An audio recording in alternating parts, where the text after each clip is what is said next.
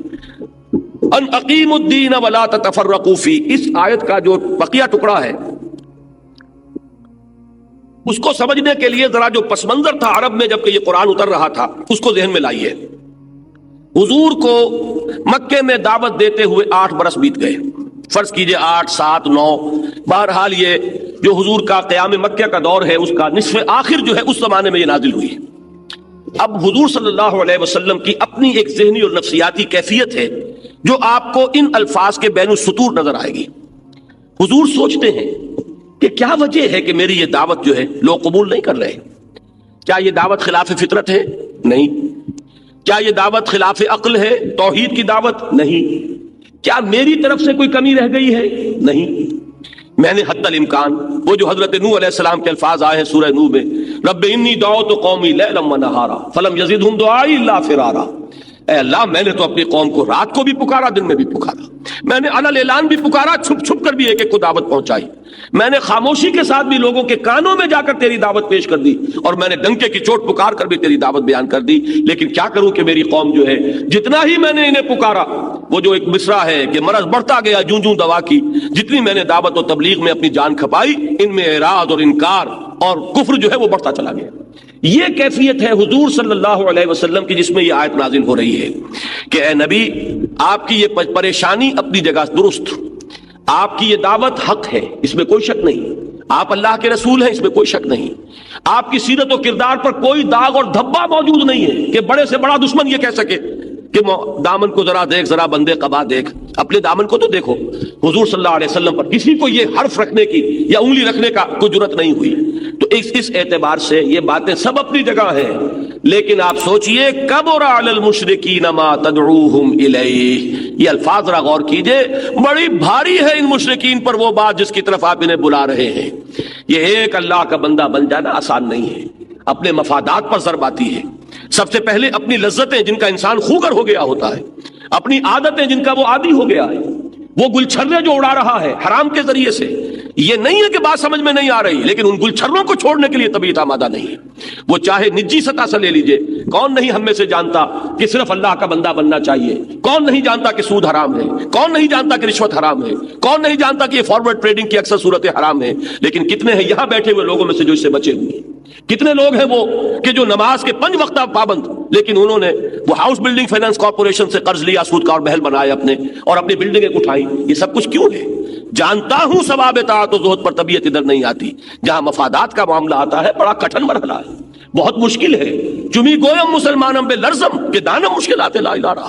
پہلی بات تو انفرادی طور پر یہ سورہ قیامہ میں اللہ تعالیٰ نے اس بات کو کھولا ہے، بل یرید الانسان لیفجر امامہ، انسان چاہتا ہے کہ جو فسق و فجور کی زندگی کا وہ عادی ہو چکا ہے اس کو برقرار رکھے، عادی ہو چکا ہے وہ کیسے چھوڑے، کس طریقے سے ان مفادات کو تج دے۔ اور یہ ذہن میں رکھیے، میں وہ تاریخی واقعہ شاید پہلے بیان کر چکا ہوں کہ ایک موقع پر ابتدائی دور تھا، نوجوانی کا جوش و خروش، تو حضرت خباب بن الارت یا حضرت عمار بن یاسر رضی اللہ تعالیٰ عنہما، ان 2 نوجوانوں میں سے کوئی ایک نوجوان چلا گیا جہاں پر کہ یہ قریش کے بڑے بڑے سردار بیٹھے ہوئے تھے، بڑے چودھری اور بڑے جو مختلف گھرانوں کے سربراہبردہ لوگ تھے، وہاں جا کر انہوں نے دعوت توحید پیش کی۔ تو اس پر جو رد عمل ہوا وہ بڑا دلچسپ تھا، کسی نے فقرہ چست کیا، کسی نے قہقہہ لگایا، کسی نے کوئی اور بات کی۔ ابو سفیان نے اس وقت جو بات کہی ہے وہ ان کے تدبر اور معاملے کو سمجھنے کی بہت بڑی دلیل ہے۔ انہوں نے کہا کہ نوجوان، یہ بت صرف ہمارے معبود ہی نہیں ہے، یہ ہماری آمدنی کا ذریعہ بھی ہیں۔ ظاہر ہے، دیکھیے بات صاف کہی ہے انہوں نے، انسان کو اس صاف گوئی کا کریڈٹ ملنا چاہیے۔ جس طریقے سے ابو جہل نے ایک مرتبہ بڑی صاف بات کی، جب اس سے پوچھا گیا کہ کیا تمہارے خیال میں محمد جھوٹ کہہ رہے ہیں صلی اللہ علیہ وسلم، انہوں نے صاف اقرار کیا نہیں، محمد نے کبھی جھوٹ نہیں بولا۔ تو پھر تم مانتے کیوں نہیں؟ صاف کہا اس نے کہ ہمارے اور بنو ہاشم کے درمیان مسابقت اور مقابلہ چل رہا تھا، ابھی تک تو ہم کندھے سے کندھا لگائے آ رہے ہیں، اب اگر ان کی نبوت مان لیں تو ہم تو قیامت تک کے لیے غلام ہو جائیں گے، اور یہ مجھے گوارا نہیں۔ تو give the devil his due، کہ اس نے کم سے کم یہ کہ کوئی جھوٹ نہیں بولا، جو سچی بات تھی دل کی وہ کہہ دی، کہ اصل بات یہ نہیں ہے کہ مجھے محمد کے جھوٹے ہونے کا گمان ہے، معاذ اللہ، اصل بات یہ ہے کہ اگر محمد کو ہم نبی مان لیں سر جھکانا پڑے گا۔ صاف بات ہے، قرآن مجید میں تمام رسولوں کی دعوت آئی، ان اعبدوا اللہ واطیعون، اللہ کی بندگی کرو، اور صرف اللہ کی بندگی نہیں، میری اطاعت کرو۔ تو اطاعت کیسے کر لیں محمد کی صلی اللہ علیہ وسلم؟ یہ ہے اصل شے۔ قرآن مجید کہتا ہے کہ نہیں کہتا کہ یہود کے علماء حضور کو ایسے پہچانتے تھے جیسے کہ اپنی اولاد کو پہچانتے ہیں، یعرفونہ کما یعرفون ابناہم، ایسے پہچانتے ہیں جیسے اپنے بیٹوں کو پہچانتے ہیں۔ لیکن کیوں نہیں مانا؟ سیادت، قیادت، مسند پر وہ بیٹھے ہوئے تھے، وہ تھے کہ جن کے ہاتھ چومے جا رہے تھے، جن سے فتوے پوچھے جا رہے تھے، یہ کون آ گیا نیا آدمی؟ اگر اس کی بات مان لیں ہم تو اس کا مطلب یہ کہ ہمارا منصب ختم، ہماری حیثیت ختم، ہم تو پھر اس کے تابع ہو جائیں گے۔ ہماری وہ حیثیت جو ہے کہ ہم لوگوں کے اس وقت مقتدا ہے، رہنما ہے، وہ حیثیت ختم ہوتی ہے۔ یہ ہے اصل شے۔ تو فرمایا کبر علی المشرکین ما تدعوہم الیہ۔ دیکھیے یہ بات جو میں نے کہی تھی کہ یہ بت ان کی آمدنی کا ذریعہ تھے، اس کو تفصیل سے سمجھ لیجئے۔ نمبر ایک تو یہ کہ پورے عرب کے معبود جب مکے میں رکھے ہوئے تھے، حج کے لیے جب لوگ آتے تھے، جو چڑھاوے چڑھاتے تھے وہ کہاں جاتے تھے؟ ایک تو یہ آمدنی کا ذریعہ ہے۔ مزاروں پہ جو چڑھاوے چڑھتے ہیں کہاں جاتے ہیں؟ سیدھی سیدھی بات ہے، کوئی اتنی قیمتی چادر لایا چڑھا گیا، کوئی اور چادر لایا، یہ چادریں جاتی کہاں ہیں؟ آخر کوئی تو ان کا مصرف ہوگا، یہ کس کی آمدنی کا ذریعہ بن رہی ہے؟ پہلی بات تو یہ سمجھ لیجئے کہ وہ مجاور تھے، قریش مکے کے مجاور، 360 بت رکھے ہوئے ہیں، جو چڑھاوا چڑھے گا انہی کے پاس آئے گا۔ اسی میں سے بڑے سمجھدار تھے، اسی میں سے کچھ حصہ نکال کر وہ ان کے لیے دودھ کی سبیلیں لگا دیتے تھے، پانی پلانے کا انتظام کرتے تھے، سقایا، پانی پلانا، کہ حجاج خوش بھی رہیں، آئیں دیکھیں کہ ہم نے ان کے معبودوں کو ٹھیک رکھا ہوا ہے، ان کو کوئی گدن نہیں پہنچایا ہے، آئیں چڑھاوے چڑھائیں، چڑھائے ہمارے پاس جائیں۔ نمبر دو یہ کہ جب پورے عرب کے قبائل کے یہاں پر بت رکھے ہوئے ہیں تو ظاہر بات ہے کہ اب قریش کے قافلے کے اوپر کوئی حملہ نہیں کر سکتا، قریش کو پروٹیکشن حاصل ہو گئی۔ ایسٹ ویسٹ ٹریڈ جو تھی اس میں لنک رہے مستقل طور پر قریش، اس لیے کہ کسی اور قبیلے کا قافلہ بچ کر نہیں جا سکتا اور قریش کے قافلے پر آنچ نہیں آ سکتی، اس لیے کہ قریش کے قافلے کو لوٹیں گے تو ان کے پاس ان کے خدا جو ہیں وہ بیٹھ رکھے ہوئے ہیں ہاسٹیجز کی حیثیت سے، وہ ان کی گردن نہیں مروڑ دیں گے، لہذا ان کی وجہ سے ان کے قافلوں کو وہ امن حاصل تھا۔ قرآن مجید نے اسی لیے کہا ہے کہ تمہیں اس گھر کی وجہ سے امن حاصل ہوا تھا، فَلْيَعْبُدُوا رَبَّ هَٰذَا الْبَيْتِ الَّذِي أَطْعَمَهُم مِّن جُوعٍ وَآمَنَهُم مِّن خَوْفٍ۔ تم نے اس کو بتوں کے ساتھ وابستہ کر دیا۔ اگر بتوں کے ساتھ وابستہ نہ کرتے تب بھی حاجی یہاں آتے۔ اور یہ حج کا معاملہ جو ہے ذہن میں رکھیے، مکے والوں کی اس میں معاش کا بھی اللہ تعالیٰ نے بندوبست کیا تھا، کہ ظاہر بات ہے حضرت اسماعیل علیہ السلام نے جب اپنی اولاد کو وہاں، بلکہ حضرت ابراہیم نے جب یہ کہا کہ رب انی اسکنت من ذریتی بواد غیر ذی زرع عند بیتک المحرم ربنا لیقیموا الصلاۃ، پروردگار میں نے اپنی نسل کو ایک شاخ جو ہے اس کو یہاں پہ آباد کر دیا ہے تیرے گھر کے پاس تاکہ وہ نماز کے نظام کو قائم رکھیں۔ تو اب فجعل افئدۃ الناس تهوی الیہم، اب لوگوں کے دلوں کو ان کی طرف مائل کر دے، لوگ یہاں آئیں اور ان کو ثمرات کے ذریعے سے وہ رزق پہنچا، وہ رزق آج تک وہاں پہنچ رہا ہے۔ جب بت نہیں تھے تب بھی وہ رزق آ رہا تھا، لیکن اس وقت صورت یہ بن گئی تھی کہ بظاہر وہ رزق بتوں سے وابستہ ہو گیا تھا، کہ مختلف قبائل کے لوگ اپنے اپنے بتوں کو پوجنے کے لیے، یاترا کے لیے آتے ہیں، چڑھاوے چڑھاتے ہیں، حالانکہ یہ تو گھر ہے اصل میں، کہ جس گھر کو کہ اللہ تعالیٰ نے مرکز بنایا تھا۔ جب یہاں بت نہیں تھے تب بھی یہاں ثمرات آ رہے تھے، ثمرات کل شیء یجبا الیہ ثمرات کل شیء، اور اس کے بعد جب حضور نے بتوں سے صاف کر دیا تو کیا اس کے بعد وہ ثمرات کل شیء وہاں نہیں آتے رہے؟ لیکن اس وقت جو چیز نظر آ رہی تھی بظاہر وہ کیا تھی کہ ان بتوں کے حوالے سے ہماری آمدنی ہے، ان بتوں کی وجہ سے ہمیں عرب کے اندر قیادت اور سیادت کا منصب حاصل ہے، تو ہم کیسے چھوڑ دیں؟ یہ ہے وہ بات جو یہاں فرمائی کہ اے نبی، نہ آپ کی دعوت خلاف عقل، نہ آپ کی دعوت خلاف فطرت، نہ آپ کے اپنی محنت میں کوئی کسر، نہ آپ نے جو کچھ کیا ہے اس میں کوئی بھی پہلو جو ہے ایسا رہ گیا ہے کہ جس میں کسی اصلاح کی ضرورت ہو۔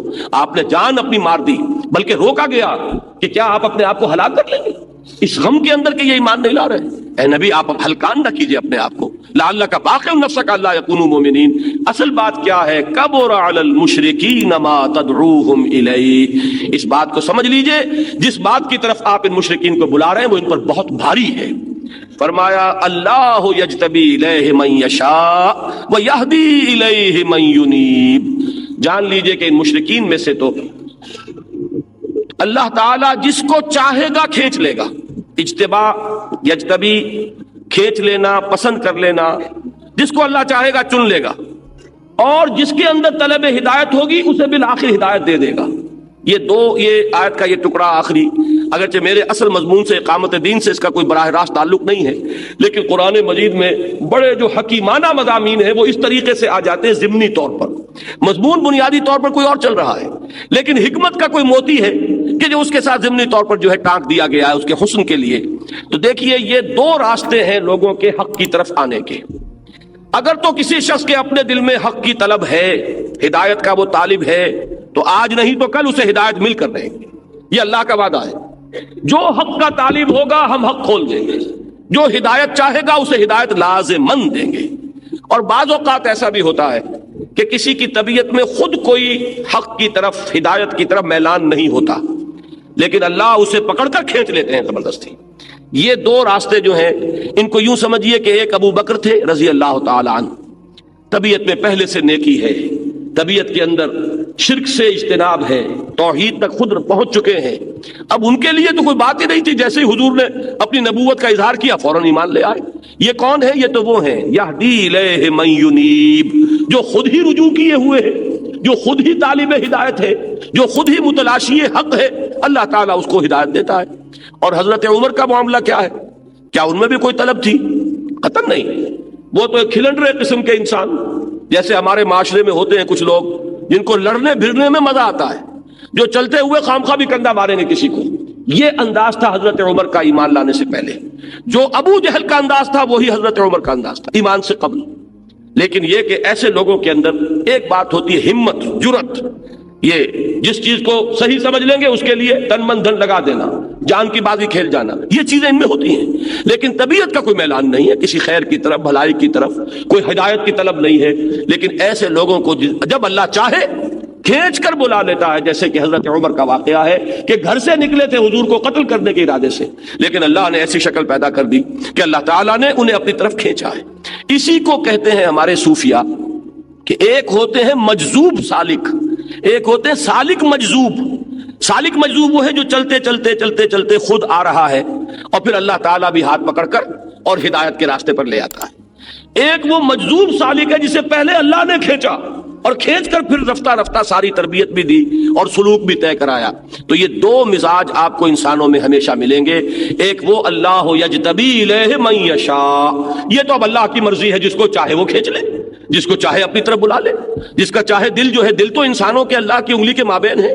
تمام لوگوں کے دل بین اصبع الرحمن، رحمان کی دو انگلیوں کے مابین ہیں، جس کا چاہا پھیر دیا.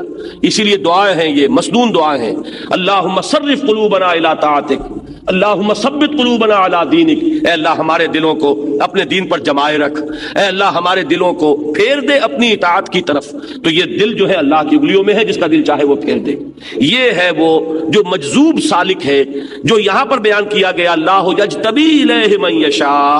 اور دوسرا وہ ہے جو خود حق کا طالب، ہدایت کا متلاشی چل کر آ رہا ہے، تو اس کا تو حق ہے کہ اس کے لیے دروازہ کھولا جائے. وہ آ کر دستک دے رہا ہے، اس کے لیے دروازہ کھولا جائے. یہ ہے وَيَهْدِي إِلَيْهِ مَن يُنِيبُ. اب ذرا ذہن میں رکھیے، جب حضور اقامت دین کی اس دعوت کو لے کر کھڑے ہوئے ہیں، اس وقت عرب میں دو قسم کے لوگ تھے. ایک تو یہ مشرکین تھے جو ضل ضلالا بعیدا کا مصداق تھے، دوسرے اہل کتاب تھے. حضور صلی اللہ علیہ وسلم کو زیادہ جو پریشانی لاحق ہوتی تھی ان اہل کتاب کے بارے میں. انہیں کیا رکاوٹ ہے؟ یہ تو مشرکین ہیں، ان کے پاس کسی رسول کی دعوت نہیں، کوئی کتاب نہیں. 2000 سال بیت گئے حضرت اسماعیل علیہ السلام کے بعد سے، یہاں کوئی نبی نہیں آیا، کوئی رسول نہیں آیا. لہذا ان کے لیے تو پھر بھی کوئی بات سمجھ میں آتی ہے، ان کی دوری، ان کا اس کو قبول نہ کرنا، ہچکچانا، اس لیے کہ بہت فاصلہ ہے. لیکن یہودیوں کو کیا ہوا؟ یہ عیسائیوں کو کیا ہوا؟ یہ تو کتابیں پڑھتے، وہم یتلون الکتاب، کتابیں پڑھتے ہیں. تورات موجود ہے، اگرچہ تحریف ہو گئی ہے لیکن پھر بھی وہ بنیادی ہدایت تو موجود ہے.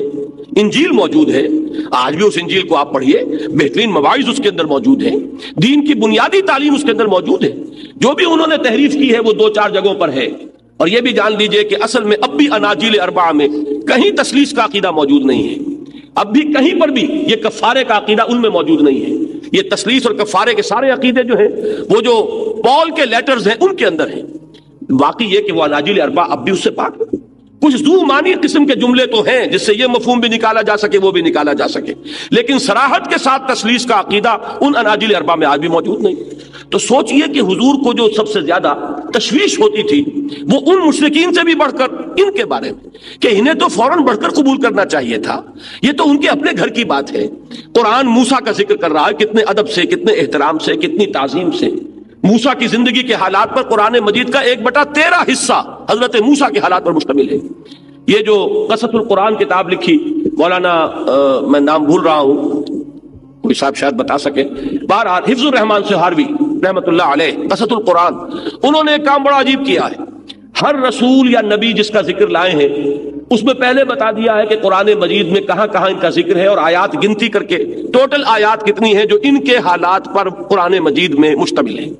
چنانچہ حضرت موسیٰ علیہ السلام کے حالات پر قرآن مجید میں 555 آیات ہیں، 6500 آیات ہیں کل، اس سے ذرا کچھ اوپر 6666 بھی کہتے ہیں. بہرحال وہ چونکہ کچھ تعداد آیات میں تھوڑا سا فرق ہے، آیت بسم اللہ کو ہر مرتبہ کاؤنٹ کیا جائے یا نہ کاؤنٹ کیا جائے، 113 مرتبہ جو سورتوں کے آغاز میں لکھی ہوئی ہے ہر مرتبہ گنیں گے تو 113 کی تعداد بڑھ جائے گی، نہیں گنیں گے تو گھٹ جائے گی. لیکن یہ کہ 6500 آیات، اس میں سے 550 آیات حضرت موسیٰ کی، تو 1/13 آف قرآن حضرت موسیٰ کے ذکر پر مشتمل ہے. پھر ان کو کیا مصیبت ہوئی ہے کہ یہ ایمان نہیں لا رہے؟ حضرت عیسیٰ علیہ السلام کی جو عظمت قرآن نے بیان کی ہے اس کے بعد پھر یہ عیسائی کیوں ایمان نہیں لا رہے؟ تورات کی تصدیق قرآن کر رہا ہے کہ تورات اللہ کی کتاب تھی، انجیل کی تصدیق کرتا ہے قرآن کہ انجیل اللہ کی کتاب تھی. تورات کے بارے میں تسلیم کر رہا ہے قرآن فیہا ھدی و نور، اس میں ہدایت بھی تھی، نور بھی تھا. انجیل کے بارے میں قرآن کہتا ہے فیہ ھدی و نور، اس میں ہدایت بھی تھی، نور بھی تھا. پھر ان کو کیا رکاوٹ ہے؟ اب اس کا بیان کیا ہے.